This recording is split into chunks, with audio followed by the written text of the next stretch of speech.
Как-то спросить. Здравствуйте, коллеги. Кто присутствует? Скажите, хорошо слышно?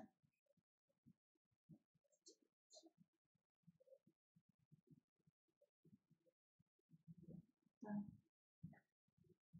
Пока нет ответа на мой вопрос, хорошо слышно, видно?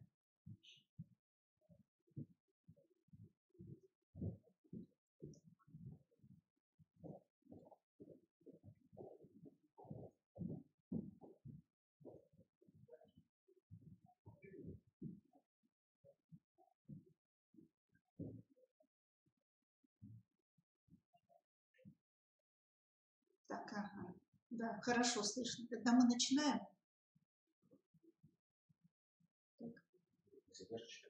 Да.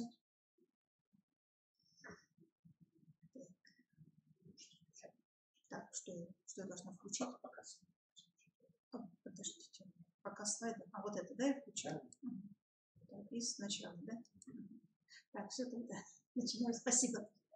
Так, уважаемые коллеги, здравствуйте. Начинаем наш вебинар, который посвящен одной из приоритетных задач государства в области образовательной политики, выявлению и поддержке талантливой молодежи. Олимпиада является одним из объективных и самых объективных форм выявления талантливых и учащихся, которые интересуются основами предмета, и Олимпиада является одним из самых таких форм, которая обеспечивает интеллектуальное соревнование школьников. Сейчас Олимпиадам придается очень большое значение, и тому подтверждение факт проведения 19 сентября всероссийского вебинара, который был посвящен впервые вопросам подготовки и проведения Олимпиады на муниципальном и школьном уровнях. Министерство образования Республики Коми, поддержав эту инициативу, издало приказ от 16 октября об утверждении республиканских предметных методических комиссий по ОБЖ. Председателем комиссии является Рогачевская Ольга Васильевна, заведующая кафедрой безопасности жизнедеятельности Сыктывкарского государственного университета. Членами комиссии являются Зеленкин Николай Павлович и Новикова Ирина Дмитриевна. Приказ разослан в муниципальное образование и будет также размещен на нашем сайте Республиканского методического объединения. Олимпиада по ОБЖ начинает в нашей республике цикл Олимпиад, который закончится 30 ноября. Ну, а наша муниципальная Олимпиада состоится 7 ноября. Для того, чтобы все-таки успешно реализовать цели и задачи Олимпиады, считаю целесообразным все-таки ознакомить вас с целями и задачами олимпиадного движения для того, чтобы они были отражены в наших нормативных документах и по урочной, и в неурочной деятельности. Все-таки, первая цель Олимпиады – это выявление и развитие у обучающихся творческих способностей и интереса к научной деятельности в области безопасности жизнедеятельности. Пропаганда и развитие научных знаний в области безопасности жизнедеятельности, о безопасном поведении человека в различных чрезвычайных ситуациях, о здоровье и здоровом образе жизни, о государственной системе защиты населения от опасных и чрезвычайных ситуациях, об обязанностях граждан по защите государства. Но и также совершенствование умений оценивать ситуации, опасные для жизни и здоровья, действовать в чрезвычайных ситуациях, использовать средства индивидуальной и коллективной защиты, оказывать первую помощь пострадавшим. Таким образом, можно сказать, что миссия Олимпиады заключается в формировании культуры безопасности жизнедеятельности. Для того, чтобы достичь цели Олимпиады, необходимо решить следующие задачи. Это определить уровень теоретической и практической подготовленности участников Олимпиады, обеспечивающей успешные действия при решении вопросов личной и общественной безопасности, развитие бдительности, осмотрительности, разумной осторожности по выявлению и принятию во внимание различных негативных факторов при оценке угроз и опасностей, совершенствование правового, нравственного, экологического и экономического понимания задач безопасности жизнедеятельности, формирование общественного мнения в поддержке Всероссийской олимпиады школьников по ОБЖ и вовлечение в нее, возможно, большего числа обучающихся образовательных организаций. Эти вот цели и задачи разработаны и определены на основе государственных документов Федерального государственного образовательного стандарта основного и среднего общего образования и примерной основной образовательной программы общего и основного и общего среднего образования по ОБЖ. То есть еще раз обращаю ваше внимание, что задания Олимпиады и школьного, и муниципального, и республиканского уровней разрабатываются в соответствии с едиными требованиями Федерального государственного образовательного стандарта.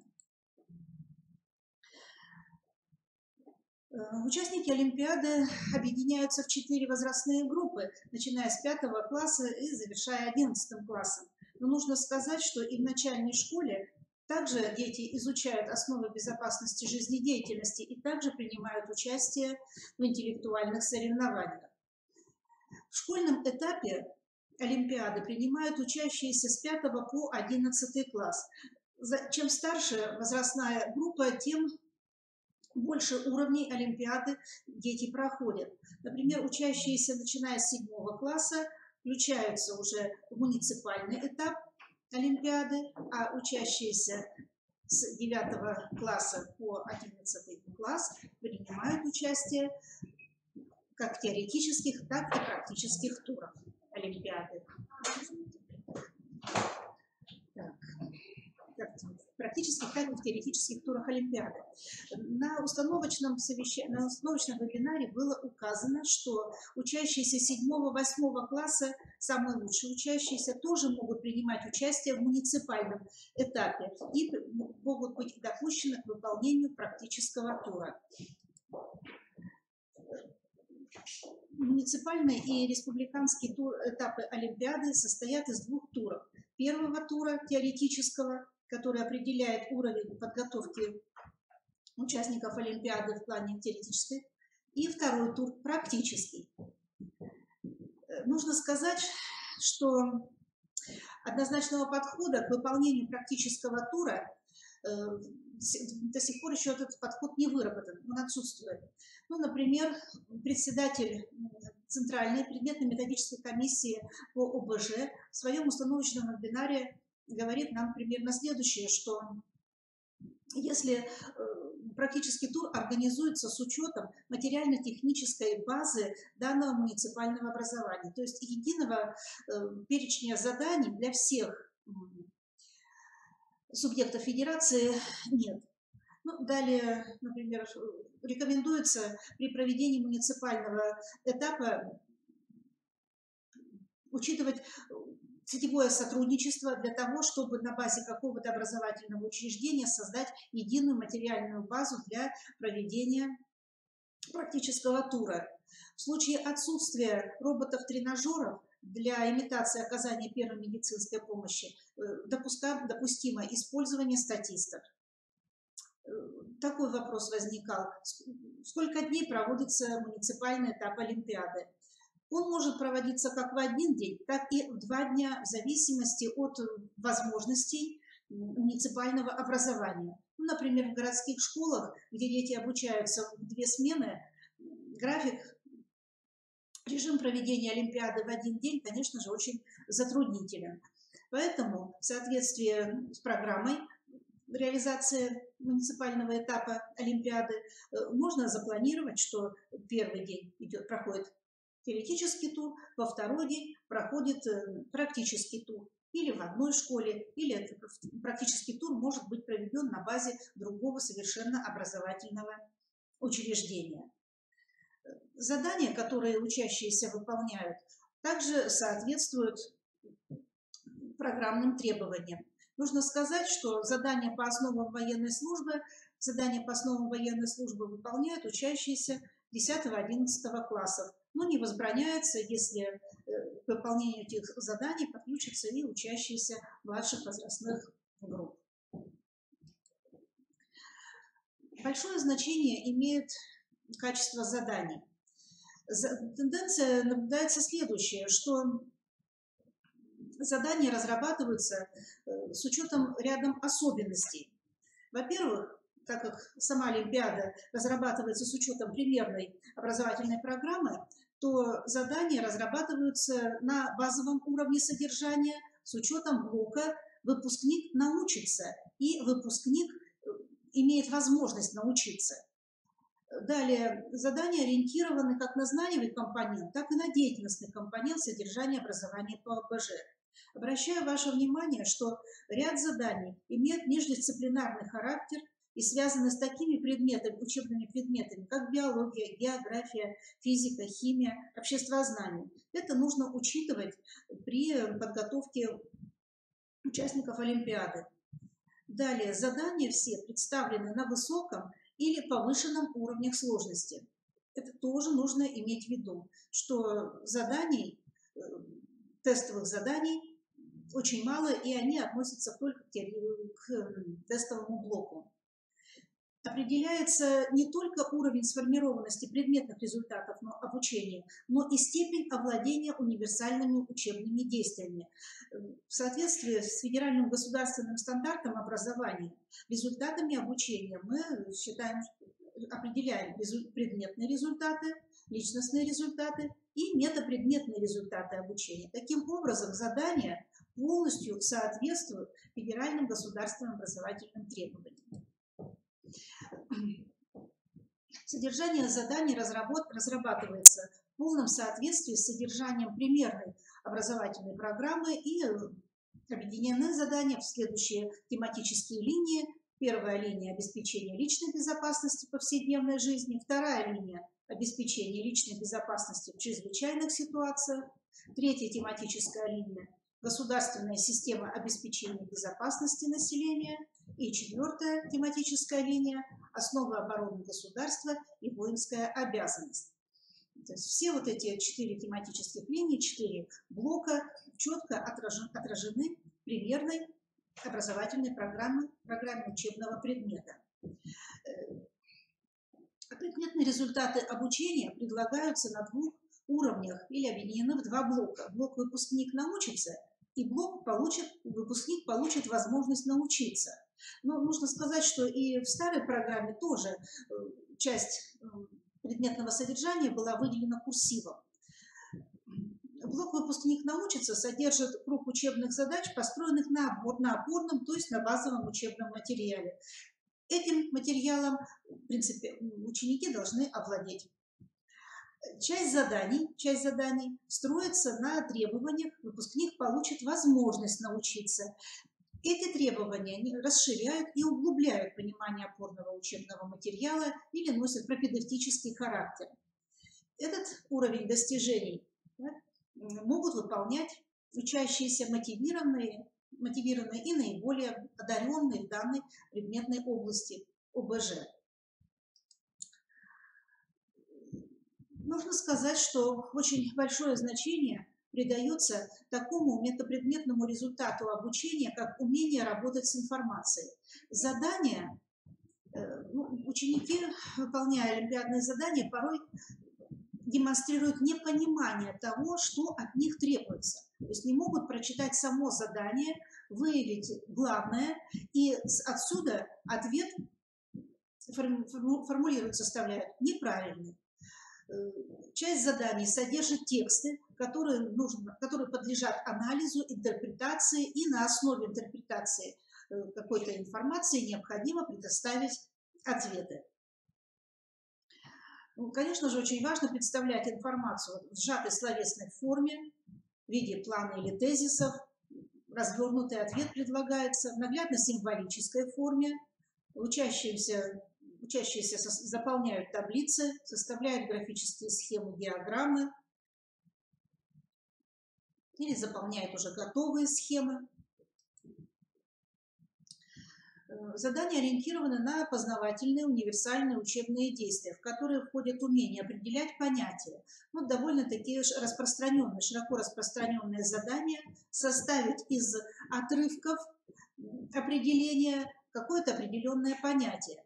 Данное задание тоже усложняется, и если раньше отрывки, количество отрывков и их смысл четко соответствовали тому понятию, которое нужно составить, то сейчас количество вот этих вот частей понятия, оно носит избыточный характер и порой не соответствует данному понятию. То есть задание усложнено. Ну, конечно же, создавать обобщения, устанавливать аналогии, классифицировать или объекты, или процессы какие-либо, объяснять, проводить объяснения, то есть устанавливать причинно-следственные связи. Очень много заданий на построение логических рассуждений, на определение последовательности каких-либо действий и формулировать выводы.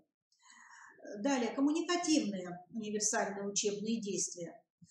То есть при формулировке задания, при формулировке ответа на задание ученики должны продемонстрировать владение письменной речью или устной речью, когда речь идет о выполнении, при выполнении заданий практического тура. Монологической контекстной речью, то есть когда участник Олимпиады при выполнении практического задания может вступить в диалог с членом жюри и прокомментировать ту или иную ситуацию. Так, ну вот мы с вами охарактеризовали требования, с учетом которых разрабатываются теоретические задания. Теоретические задания объединяются в два модуля. Первый модуль, в котором участники выполняют теоретические задания, требующие письменного развернутого ответа, заполнения одной графы таблицы или нескольких граф таблицы, далее заполнение схем, которые предлагают выстроить логическую цепочку действий. Второй модуль тестирования. Участники выполняют тесты закрытого типа с выбором одного или нескольких правильных ответов. Задания второго модуля я анализировать не буду. На сайте РМО, на образовательном портале, размещен архив заданий Олимпиады республиканской за несколько лет. Поэтому вы можете самостоятельно, кто еще этого не сделал, ознакомиться с данным архивным материалом.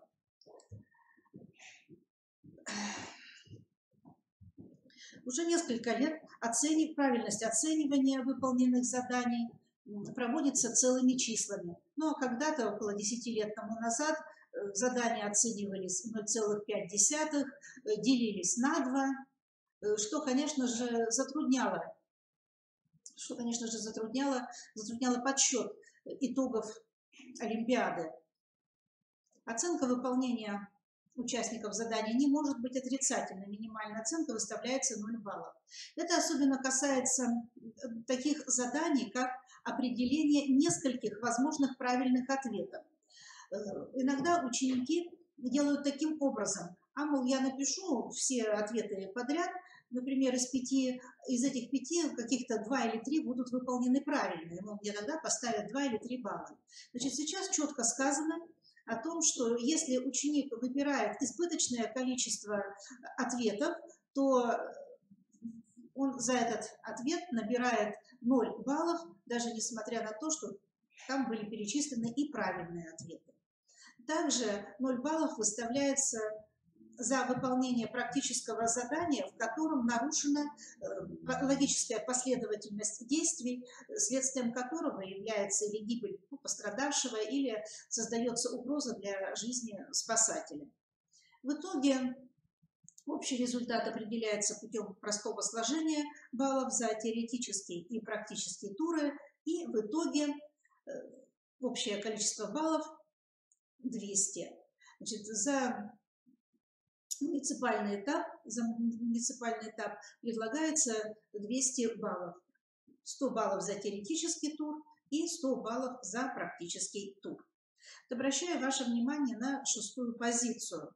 что председатель предметного жюри будет отправлять две итоговых таблицы.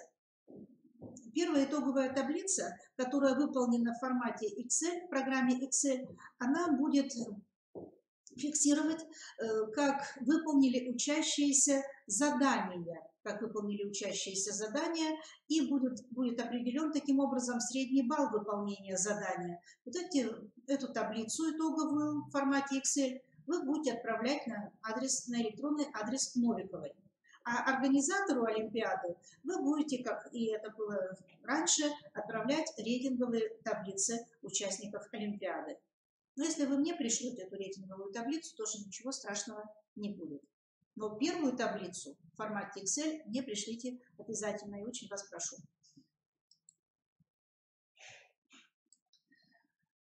Рассмотрим процедуру анализа олимпиадных заданий. Ну, конечно, такую процедуру удобно будет провести в том случае, если олимпиада муниципальная проходит в 2 дня. То есть в первый день члены жюри проверили олимпиаду, тщательно все проанализировали, выяснили достоинства и недостатки ответов. И, конечно, в таком случае удобно будет собрать всех участников олимпиады и провести анализ. На анализе олимпиадных заданий присутствуют все участники олимпиады, в том числе и учителя. По запросу участника олимпиады можно осуществить индивидуальный показ выполненных им олимпиадных заданий. В таком случае, приглашается участник олимпиады, члены предметного жюри в класс или в удобный кабинет для этого, и проводится просмотр работы. При этом не допускаются родители или учителя, или учитель данного школьника. И работа рассматривается. Показ работы не является апелляцией. Если ученик посмотрел работу и считает, что он все-таки ответил достойно и какие-то нюансы его работы члены предметного жюри не учли, то тогда участник олимпиады может написать апелляцию в установленной форме. Предметная комиссия, муниципальная предметная комиссия разрабатывает совершенно такую произвольную форму апелляции. Председателю предметного жюри от такого-то ученика прошу рассмотреть мою олимпиадную работу, потому что я не согласен с оценкой. И предметное жюри рассматривает данную работу, и при этом производится видеозапись. При апелляции присутствует только учащиеся и члены предметного жюри. Апелляция не является фактом переписывания данного задания. То есть еще раз в соответствии с критериями, которые присланы, проверяется данная работа, и ученику, до сознания ученика доводится, соответствует ли его ответ критериям или не соответствует. Значит, это не переэкзаменовка, это не переписывание выполненного задания. Ну и в итоге выносится решение об отклонении апелляции или об удовлетворении апелляции. Критерии и методика оценивания олимпиадных заданий не являются предметом апелляции, пересмотру не подлежат. Всегда до начала муниципального этапа или республиканского этапа, там за 2, 3 или 4 дня, мы получаем пакет документов и впервые знакомимся с заданиями. И если у нас возникают вопросы до дня проведения Олимпиады, то, соответственно, в республиканскую или в центральную предметно-методическую комиссию мы направляем свои вопросы с целью или уточнить формулировку самого задания, уточнить перечень оборудования, критерии. Так, и в таком случае центральная предметная комиссия она может вынести какой-то вердикт. Или что-то изменит или нет. Но чаще всего уже задания изменению не подлежат. Ну, а в дальнейшем мы уже используем эти замечания при корректировке. И вам тоже будут направлены пакеты заданий для проведения муниципального этапа Олимпиады.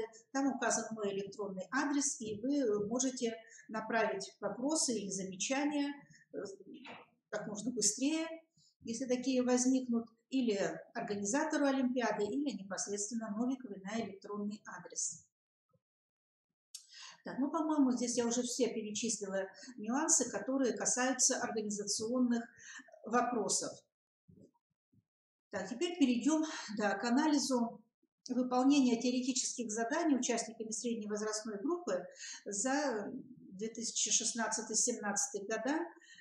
Нам есть на что обратить внимание и есть чему поучиться. Так, в 9 классе у нас мало было участников, всего 8. И задания, которые они выполнили, сейчас мы с вами проанализируем. Наверное, вы уже заметили, что достаточно много заданий, которые связаны с чтением плана карты, с планом местности, карты, знания топографических знаков. Тут были предложены рисунки, иллюстрирующие какую-то местность, здание, сооружение, и ученик должен был нарисовать какой-то определенный знак. Ну, как мы видим, 5 баллов из 14, задание выполнено даже на тройку с минусом. Так или иначе, дети пытались выполнять задание.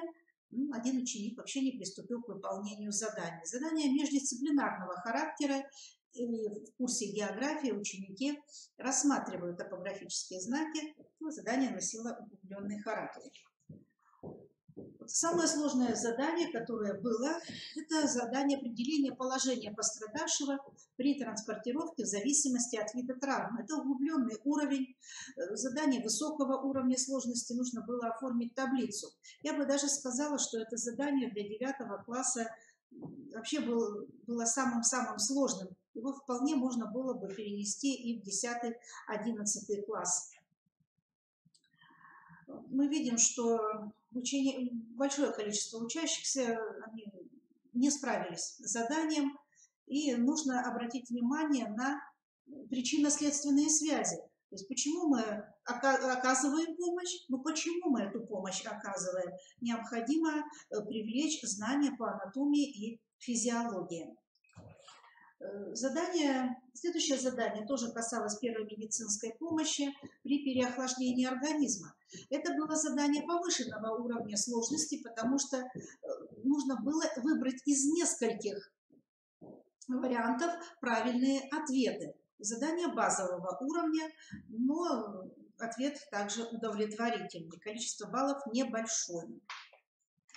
Определение причин взрыва в жилых домах. Половину баллов мы набрали. Что здесь дети путают? Дети называют, скорее всего, дают такие вот неправильные ответы, как, например, хранение легко воспламеняющихся жидкостей, веществ, пиротехнических средств. То есть то, что не является, если условия правильного хранения, то никак не может являться причиной взрыва.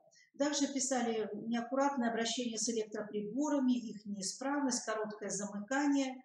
То есть дети продемонстрировали не очень глубокое понимание вообще сути вопроса.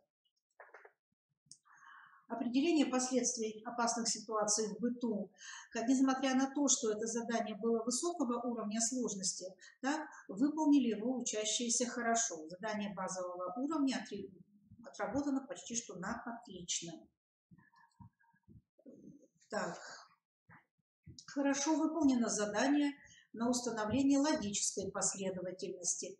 7,5 баллов из 12. То есть здесь дети продемонстрировали умение логически рассуждать и представили правильный перечень действий при запахе бытового газа. Так. Когда мы видим вот такой вот разброс в количестве баллов, и в количестве участников, которые набрали разное количество баллов, как, например, при составлении характеристики стадии развития пожара, так, то можем сделать вывод о том, что не отработана в школах единая методика формирования этого знания. Задание было представлено в форме таблицы из 2 колонок. В одной колонке были перечислены стадии пожара, и в другой колонке нужно было дать их характеристику. Также сложным оказалось задание для школьников определить виды нарушений водителей дисциплины за рулем. На что здесь нужно обратить внимание? То есть, опять же, дети недопоняли суть вопроса и записывали самые разные ответы. Ну, например, неисправность автомобиля, неправильная парковка автомобиля. Вот такого вот рода были ответы, которые не соответствовали содержанию задания. Так, вот хорошо справились с заданием по определению правил поведения пассажиров при пожаре в общественном транспорте. Но здесь были даны очень хорошие иллюстрации, и нужно было внимательно иллюстрацию проанализировать и на основе этого анализа предложить свой вариант ответа. Так, правила поведения свидетеля дорожно-транспортного происшествия. Так, задание выполнено неплохо, хотя это задание углубленного уровня с самостоятельной формулировкой ответа. И еще раз повторяю, обращаю ваше внимание, что если небольшой разброс баллов, и мы видим такое вот единодушие в ответах учащихся, то это свидетельствует о какой-то единой методике, по которой учителя разных муниципальных образований формируют такое знание. Задание на соответствие между примером чрезвычайной ситуации и видом чрезвычайной ситуации выполнено неплохо. Это задание на соответствие было. То есть в данном случае дети продемонстрировали умение логически размышлять. И последнее, 12-е задание.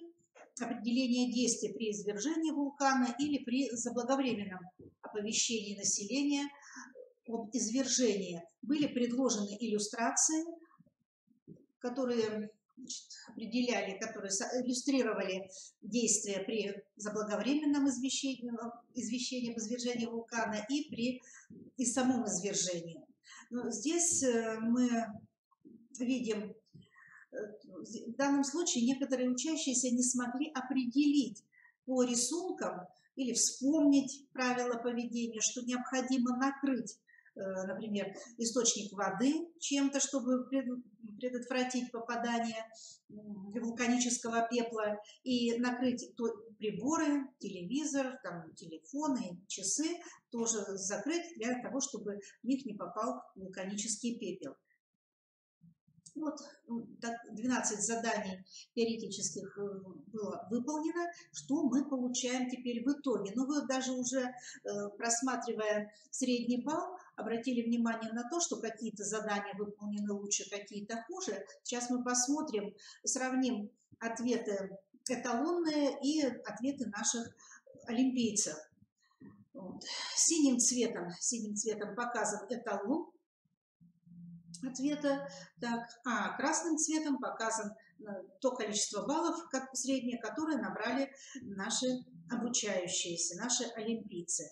Но, в принципе, мы видим, что средний такой вот показатель, где-то 80, нужно было набрать 150 баллов за весь теоретический тур. Так, у нас получился средний балл 89, где-то 0,2. Так, ну вот здесь вот четко вот видно, что западает у нас вот по основам медицинских знаний правила транспортировки пострадавших, причины взрыва, вот, дисциплина водителя и пожарная безопасность. Так, из топографии, знания по топографии тоже здесь показан низкий балл, 4,5, 5, так, из 14.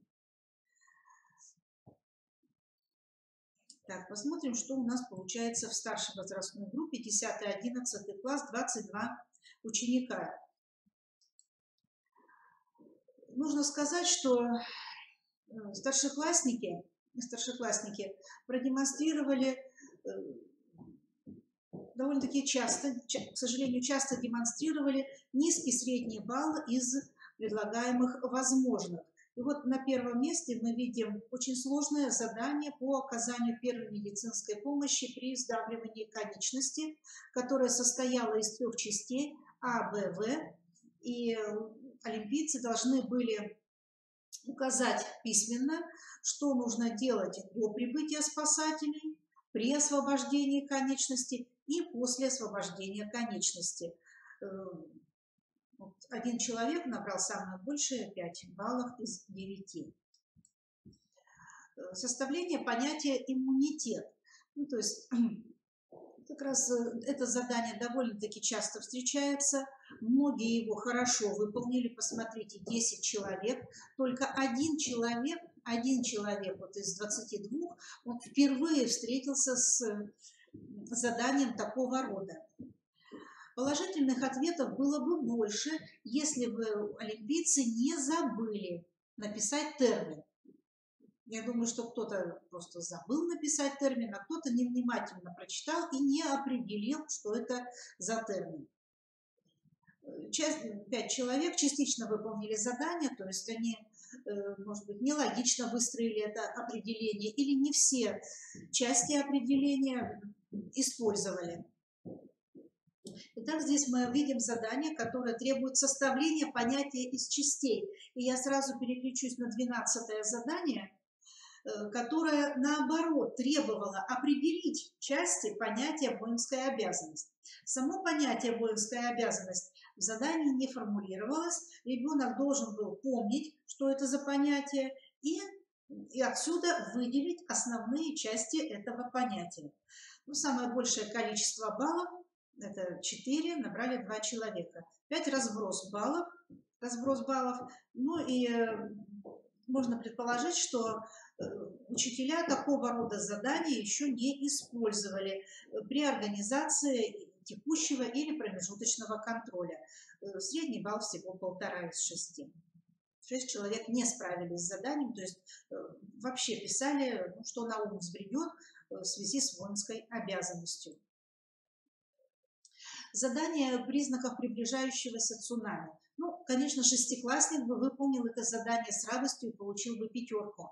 Так? Но старшеклассники совершенно забыли признаки таких вот чрезвычайных ситуаций природного характера, и один человек даже не приступал к выполнению задания. Или писали по 1 баллу, или даже давали неправильные ответы. Так, какой здесь вывод можно сделать? Что при подготовке к Олимпиаде муниципальной, тем более республиканской, нужно повторять все вот эти вот 4 содержательные тематические линии, о которых было сказано выше. Определение шкал измерения опасных явлений и их назначений – это тоже задание, базируется на знаниях где-то 6-7 классов, кто по какой программе обучал детей, так, и носит междисциплинарный характер. Потому что при изучении географии, так или иначе, учащиеся изучают, при помощи каких приборов можно измерять силу каких-то природных явлений. Вот 4 человека не приступали к выполнению задания, то есть даже не смогли перенести свои знания из области географии в область безопасности жизнедеятельности. Так, определение степени тяжести преступления – это задание на соответствие базового уровня, и это задание было на установление соответствия. Значит, были предложены буквенные символы степени тяжести преступления, сам список преступлений, и детям нужно было определить, какое преступление в какой степени тяжести. Так, далее. Легкое задание базового уровня, да еще на определение соответствия по определению предметов, необходимых для эвакуации. Но тоже единого здесь мы не видим консенсуса, так, консенсуса нет. То есть опять говорит о том, что учащиеся или плохо знают, какие предметы нужно брать при эвакуации, или не выполняют задания на соответствие. Так, способы тушения пожаров. Балл невысокий. Вообще нужно сказать, что пожарная безопасность, знания по пожарной безопасности учащиеся традиционно демонстрируют на низком уровне. Но при желании можно будет поднять предыдущие результаты олимпиад и посмотреть, что это за задание, и разобраться, в чем причина. Почему дети не могут определить там способы тушения пожара. Так, самый сложный вариант для анализа был это как раз знание мер по защите населения на разных стадиях аварии на радиационно опасном объекте. Посмотрите, какой у нас тут перечень получается баллов и количество людей. То есть, таким образом, данная методика не отработана, как обеспечить безопасность на радиационно опасном объекте. Определение видов характеристик загрязнения биосферы. Задание выполнено на удовлетворительном уровне. Всегда вот кто-то находится или не справился с заданием, или выполнил на 0 баллов задание. Характеристика биологического оружия. Низкий балл. На республиканском этапе довольно-таки часто встречаются вот такие вот задания по характеристике различных видов оружия, или высокоточное, или бактериологическое, или биологическое вот здесь оружие.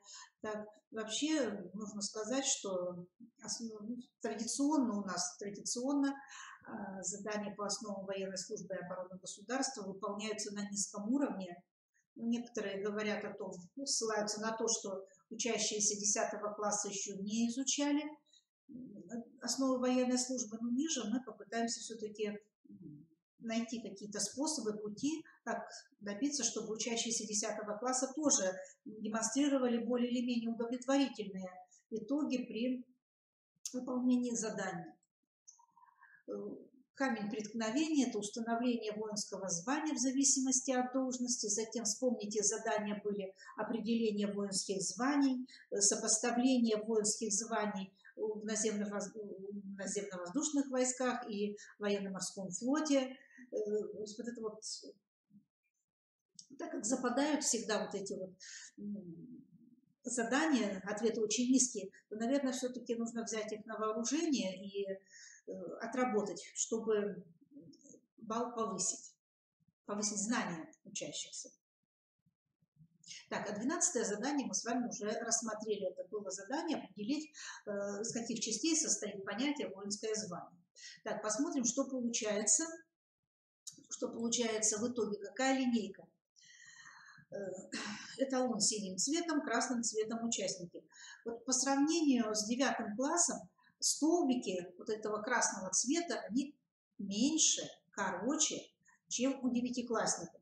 То есть у девятиклассников все-таки больше потенциал, чем у старшеклассников. Вот посмотрите, пожалуйста, такая вот картина в итоге получается за выполнение заданий теоретического тура.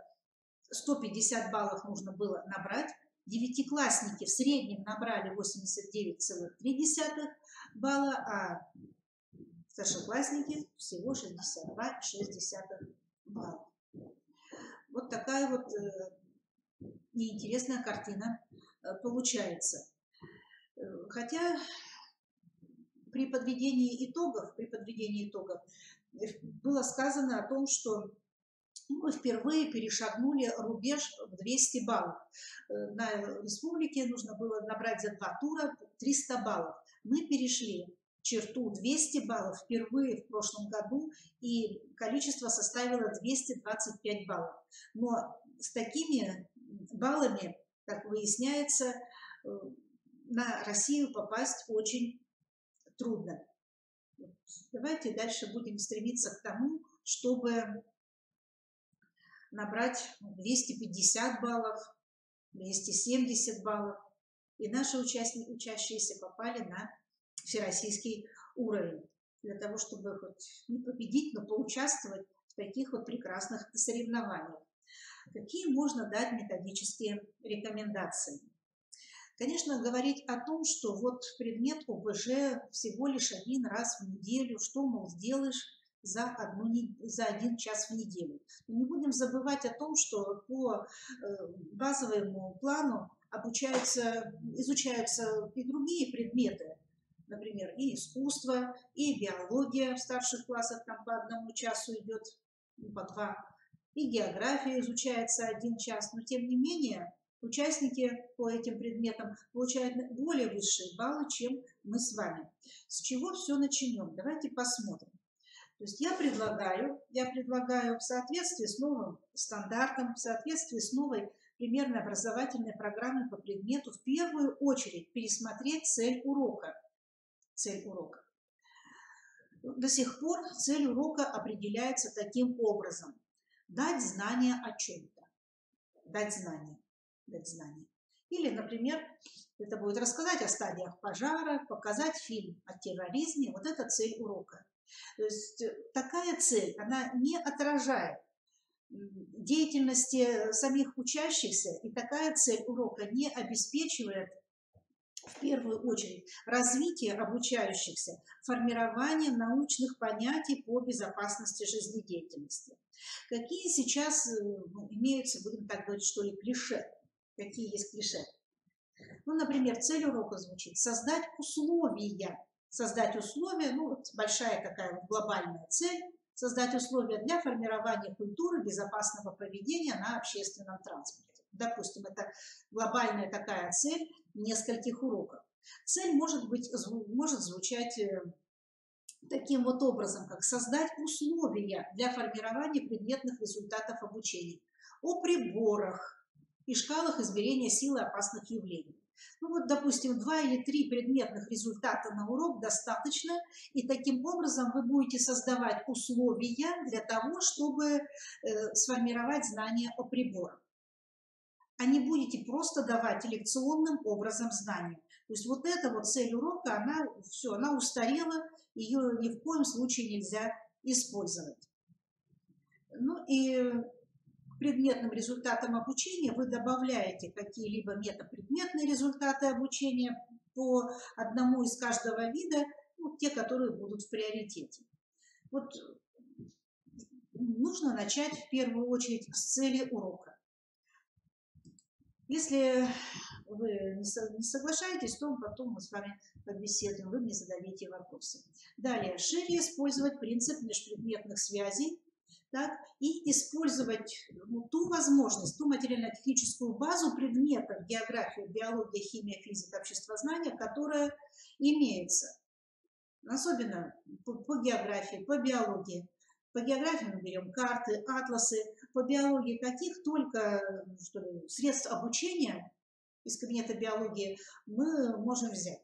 Это и, например, и скелет, и гербарий растений, ядовитых, опасных, полезных, и можем взять муляжи плодовых тел, шляпочных грибов, ядовитых, съедобных, можем взять модели каких-то животных, лягушек, жаб, ужей, там чего только нет. То есть постараться максимально использовать вот эту материально-техническую базу.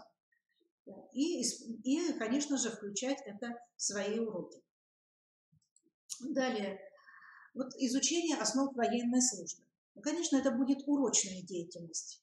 Это будут военные сборы. Ведь военные сборы проходят для учащихся 10 класса.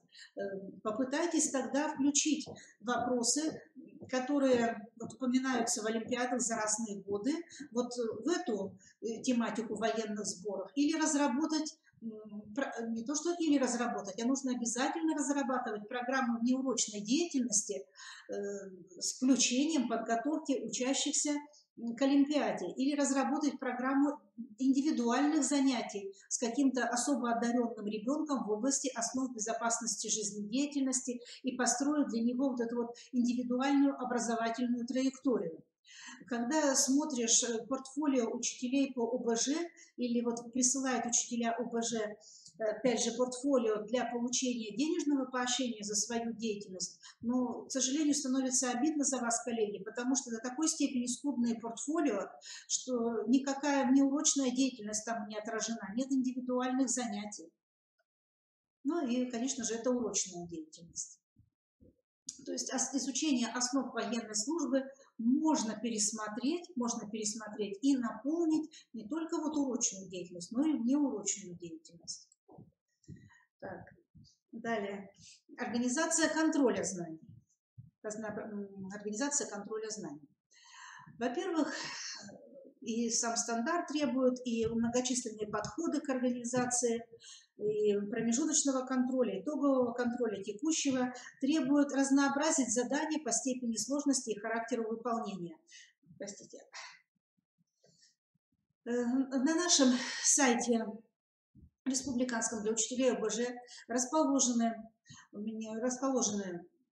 презентация, в которой предложена там градация заданий по степени сложности высокого, повышенного, базового уровня сложности.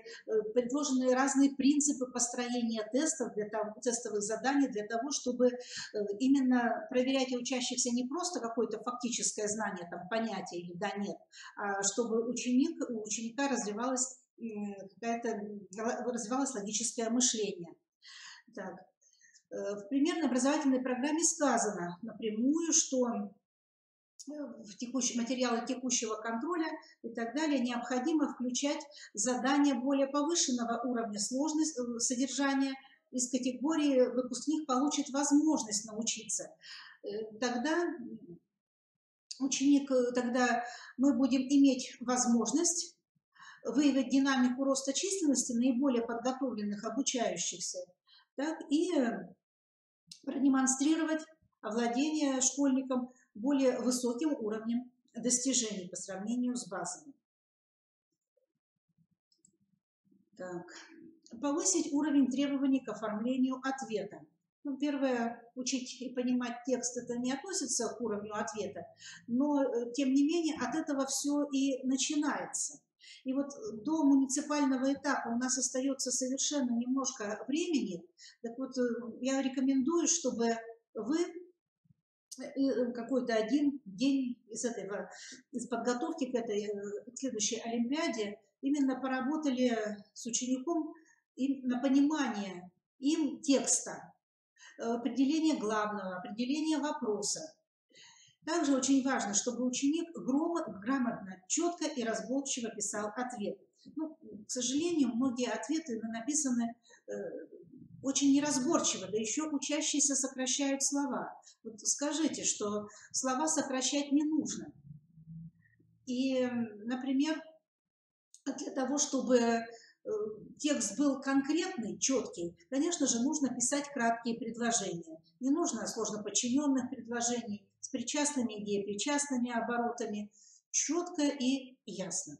Если задание требует перечисления действий, то лучше ответ нумеровать и записывать в столбик. Тогда мысль, которую ребенок хочет изложить, она будет наиболее четко видна.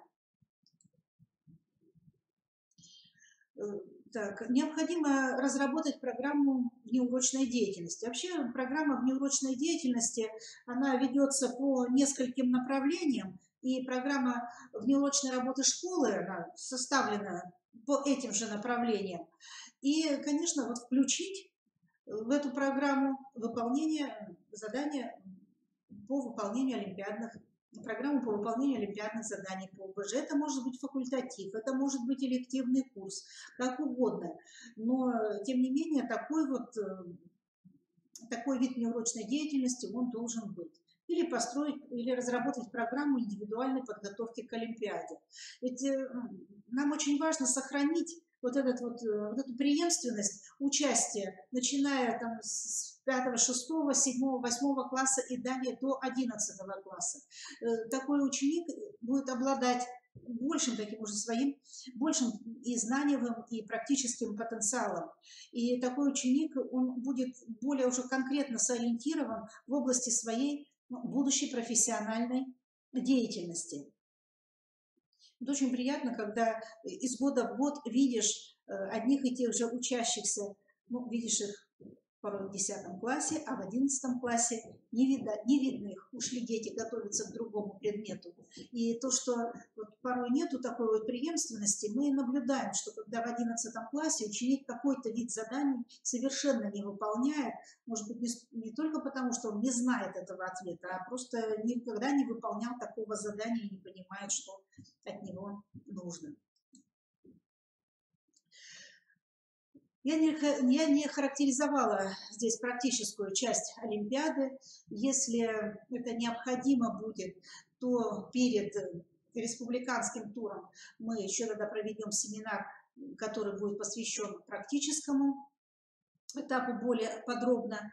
А так, желаю всем участникам олимпиадного движения, и учителям, и обучающимся успехов в нашем олимпиадном движении. Всего вам хорошего. До свидания. Буду рада увидеть вопросы и попытаться на них ответить. Спасибо за внимание. Всего доброго. Так, ну что, уважаемые друзья, хоть напишите что-нибудь. Если вы сейчас не сможете что-либо прокомментировать, то данная презентация будет размещена на сайте РМО для учителей ОБЖ, так, и вы сможете более подробно ознакомиться и задать необходимые вопросы. Тогда я выключаю канал. Еще раз всего хорошего.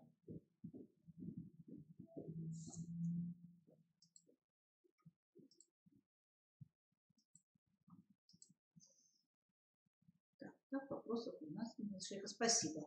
Хорошо.